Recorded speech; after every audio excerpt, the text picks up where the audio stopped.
milhões, tá? Então, eu queria perguntar para você, como empresário, como é que é conviver com juro tão abusivo no Brasil?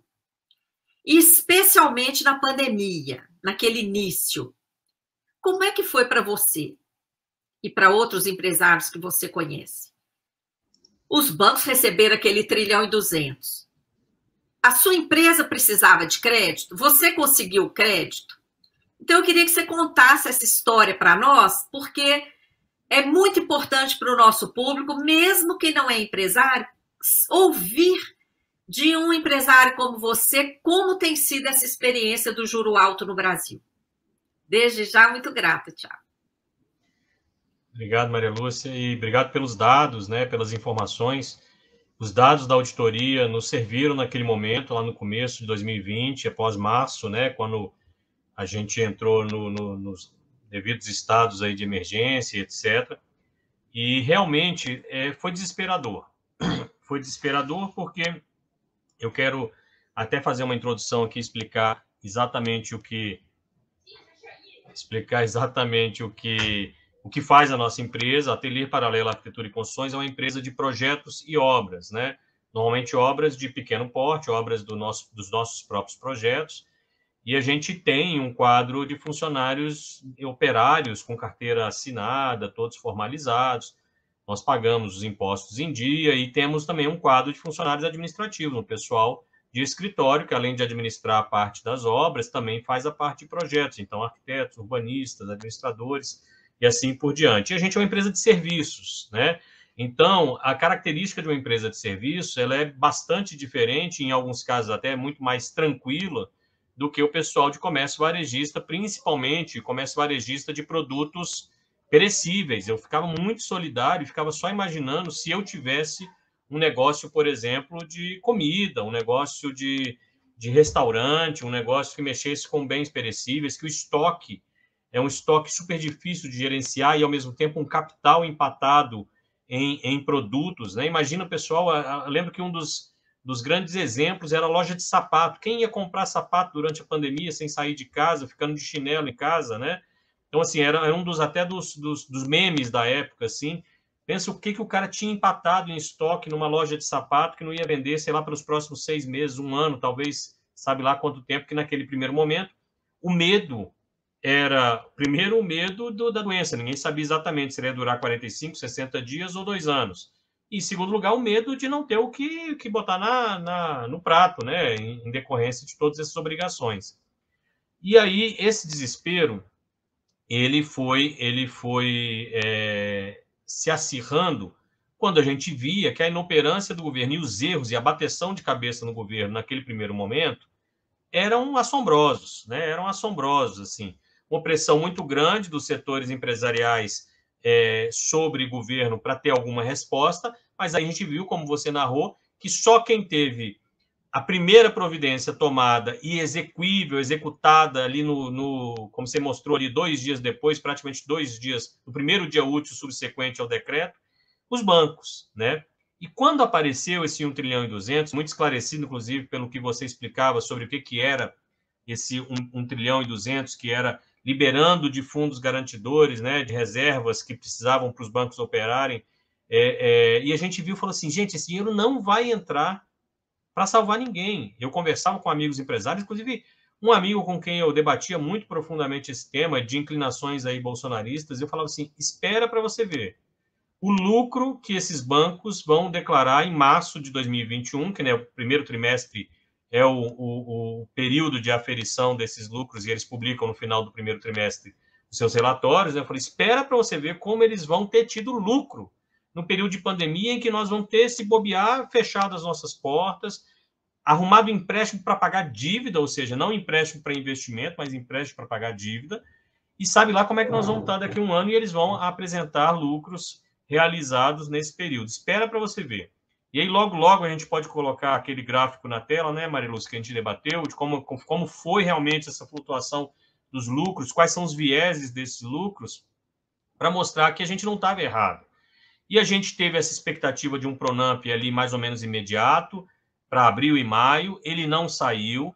No nosso caso específico, eu tinha já feito os cálculos para eu fechar a empresa, ou seja, quanto que eu ia ter que assumir de dívidas para fechar a empresa, e só me caberia rehipotecar o meu imóvel próprio de família, esse aqui onde eu estou, que já é um imóvel financiado, eu ia ter que refinanciar meu imóvel para pegar o dinheiro e pagar as rescisões trabalhistas, rescindir aluguel e fazer as providências de fechamento de uma empresa. Uma empresa de pequeno porte, etc., e tudo, mas que provavelmente, se isso tivesse acontecido, arruinaria a nossa vida familiar, né? Financeiramente falando.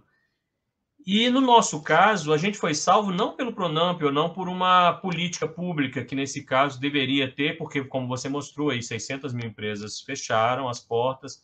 A decorrência disso, eu quero até colocar, assim, num segundo momento, a relação disso com a minha área, que é cidade, urbanismo, espaço público, espaço urbano.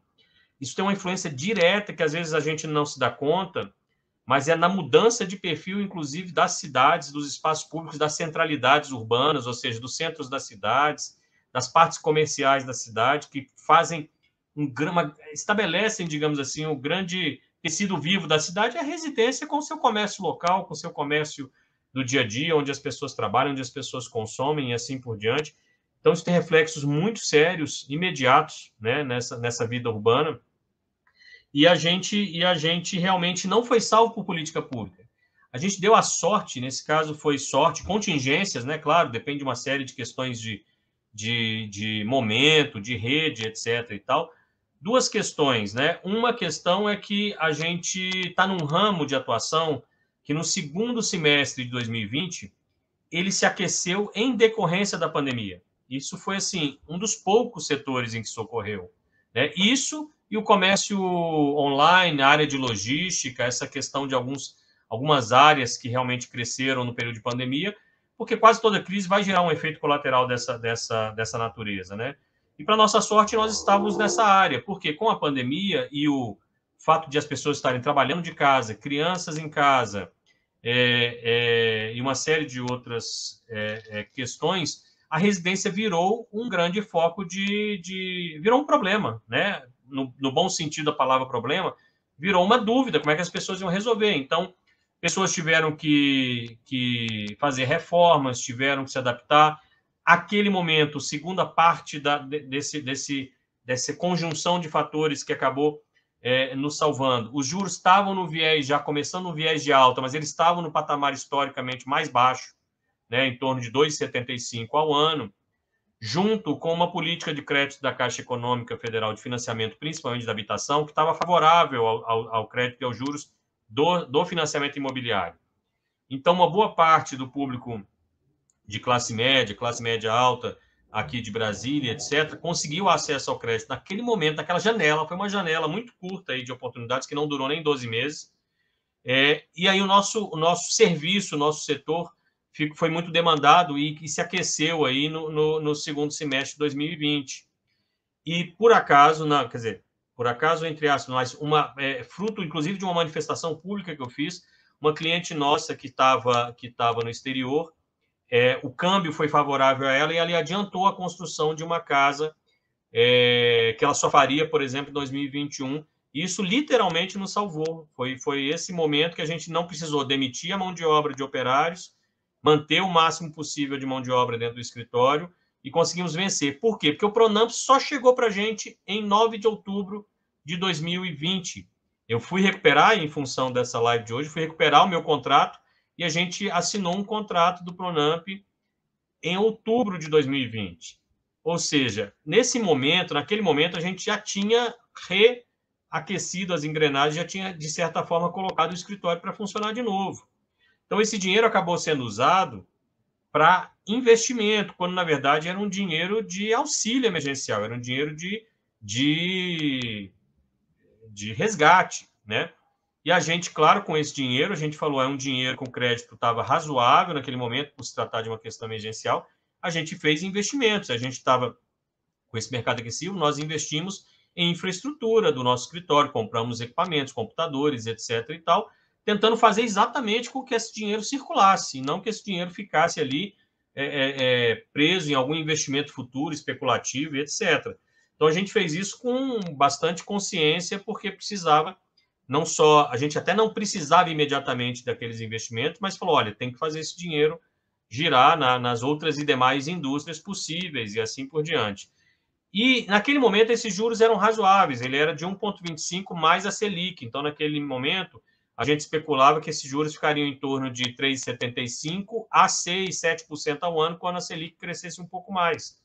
E a operação disso foi via Caixa Econômica, no nosso caso. Então, houve realmente uma efetivação disso, mas, como eu falei, com 6 meses de atraso, né? Ou seja, quem tinha que quebrar, infelizmente, quebrou, e quem estava em determinadas áreas realmente não conseguiu voltar e não conseguiu se recuperar.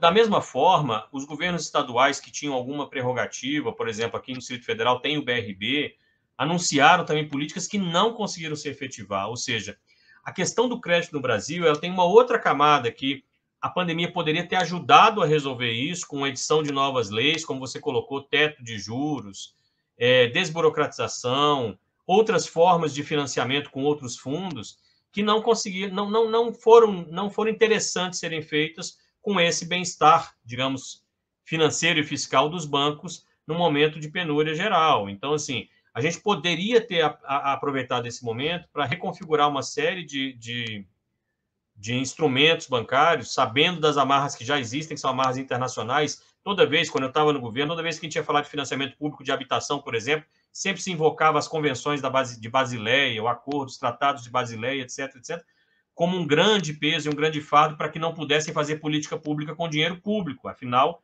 no fundo, por exemplo, esses bancos estatais, em alguma medida, o BRB, por exemplo, em Brasília, ele é sustentado, inclusive, pela folha de pagamento dos funcionários públicos, né?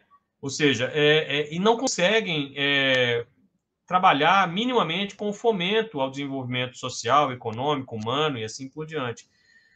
Então, naquele momento houve o primeiro Pronamp, num segundo momento, também em setembro de 2021, a gente pegou um segundo Pronamp aí com taxas de juros, eu diria, quase que de mercado, tá? Que também investimos em equipamentos, máquinas, etc. E agora, por uma questão particular, né, o edifício onde a gente tinha escritório, ele sofreu um incêndio que não foi no nosso escritório, mas afetou radicalmente a nossa operação e causou muitos prejuízos. Eu tive que pegar agora sim, digamos, por um motivo nada alvissareiro, e não é de investimento, é para conter danos mesmo, um terceiro Pronamp, que também, sinceramente, juros de mercado. Mas eu fiz uma análise, Mariluz, assim, você mencionou o cheque especial, o cartão de crédito. A nossa conta do escritório, a conta corrente principal, ela tem lá um crédito, um cheque especial. É 13,6, mais ou menos, ao mês de juros. Ao mês. Isso dá 360% ao ano. Tá? 360% ao ano, porque os juros, né, sobre os juros, etc. e tal. Se eu não pagar um centavo e não amortizar, eu pago 360% daqueles R$100 que eu peguei, eu pago 461, ou seja, eu dou para o banco 361 de juros.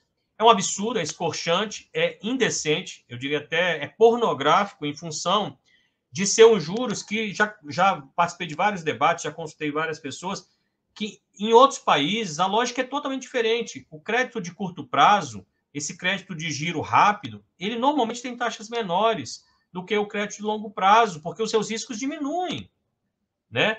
Então, assim, é muito maluco, porque esses juros são normalmente feitos para as pequenas empresas, para as pessoas físicas, e eles são escorchantes. Se a pessoa usar esse crédito para conter um dano e ela não radicalizar na mudança da causa daquele dano, vamos dizer, se a pessoa tem um déficit na sua conta mensal, estou falando da pessoa física, um déficit na sua conta mensal e vai entrando em juros todo mês no cheque especial, se ela não cortar aquele sangradouro, se ela estiver devendo R$200 por mês todo mês, se ela não cortar R$500, ela não vai conseguir pagar. Entendeu? Ou seja, a mudança e a transformação é muito radical, de modo que as pessoas físicas e as pessoas jurídicas, pequenas e médias empresas no Brasil, elas andam no fio da navalha, elas não podem errar, elas não podem investir em algo que tem um mínimo de risco, e elas sequer podem inovar, porque isso também mata qualquer processo de inovação que vai sempre trazer risco. E quando eu falo em inovação, não estou falando de startup, não estou falando desse universo meio mítico, meio mágico, da alta tecnologia e da economia da informação, não. Eu estou falando mesmo quando a pessoa quer comprar uma máquina que vai aumentar a sua produtividade, sabe? Qualquer processo de formalização, de dar o salto para a formalização, qualquer processo de investimento, ele é arriscado demais. Porque o juros sobre, vamos supor, uma nova tecnologia que a empresa queira emplacar, ele é absurdo, ou seja, ele não tem que só aumentar a produtividade, ele tem que exponencialmente mudar a produção dele para conseguir pagar aqueles juros. E eu estou falando isso de uma política generalizada, porque mesmo quando a gente tem acesso a crédito de agências de fomento ou grupos, como é que eu diria? Entidades de classe, grupos que fomentam, por exemplo, no nosso caso da engenharia e arquitetura, há a mútua de assistência dos engenheiros e arquitetos, que já forneceu algum crédito e tal.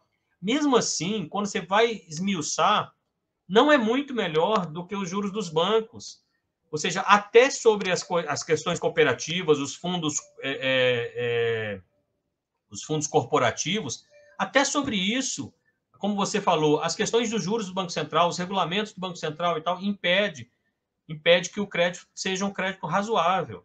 Então, assim, isso mata a economia brasileira naquilo que ela é de base, que é a economia das pequenas empresas, os grandes empregadores, essa economia difusa, e ela, por ser difusa, ela é muito mais sustentável no sentido macroeconômico, não no sentido ambiental, mas muito mais sustentável porque ela é um colchão que flutua o tempo todo e que varia o tempo todo, diferente, você vê, no meu caso, a gente estuda isso em urbanismo e desenvolvimento urbano, de modo geral, cidades que são monofuncionais, dependentes de uma grande indústria, dependendo de uma grande fonte de renda, elas são as cidades que amanhã virarão cidades fantasmas, por exemplo, porque a economia muda, sai aquela fonte de financiamento de toda a cidade e a cidade se deprecia rapidamente. Então, realmente, o que eu acho que isso acaba acontecendo lá no frigir dos ovos é que toda essa contingência financeira, bancária, ela mata a inovação, ela mata a perspectiva de os empresários assumirem riscos e, principalmente, no caso dos pequenos e médios empresários, isso tem um reflexo na condição econômica das famílias imediata e direta, né? Ou seja, eles fomentam a miséria, o desemprego, a fome, etc., lá na ponta, porque a gente não está falando de empresário rico, a gente está falando de empresário que tira salário do seu sustento, ele não tira lucro necessariamente, ele tira salário, né? Sim, Tiago, importantíssimo o seu depoimento. Primeiro ponto que eu queria ressaltar da sua fala é que a pandemia começou lá em março, não é? O Congresso Nacional, no dia 20 de março, é que sacramentou lá o estado de pandemia. No dia 23 de março, segunda-feira, os bancos receberam 1 trilhão e 200 bilhões de liquidez.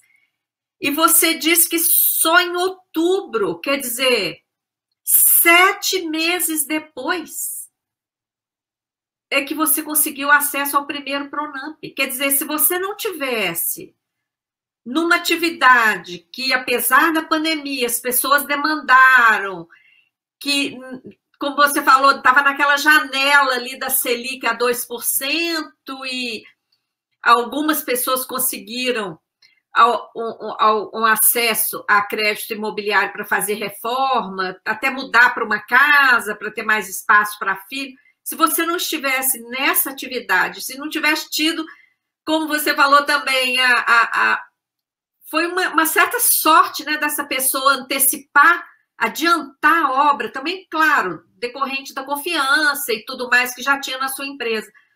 Se não fosse tudo isso, Tiago, você teria entrado nessa estatística aí das 600 mil empresas que quebraram no início da pandemia.